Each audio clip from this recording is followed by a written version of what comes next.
میں یہ سمجھانا چاہ رہا ہوں کہ جب آپ کی بیل ہوتی ہے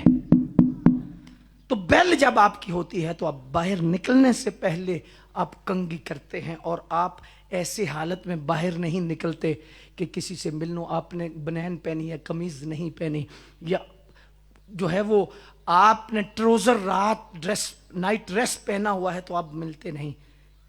لیکن آپ کے دل میں خوف خدا نہیں کہ آپ اسی ٹروزر میں جس میں کسی کو ملنا نہیں چاہتے آپ مسجد میں آ جاتے ہیں، آپ پہ فرشتے لعنت نہیں بھیجتے؟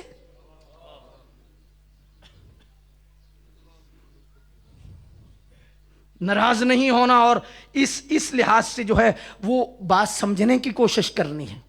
ہمارے شعور میں یہ بھئی آپ اگر جو ہے وہ جن کپڑوں میں آپ بندوں کو نہیں ملنا چاہتے، آپ نماز پڑھنے ان کپڑوں میں کیوں آتے؟ تو یہ میں سسٹم کی بات کر رہا ہوں کہ آپ کے رویے سے جو ہے وہ آپ کی نسل دور نہیں ہونی چاہیے.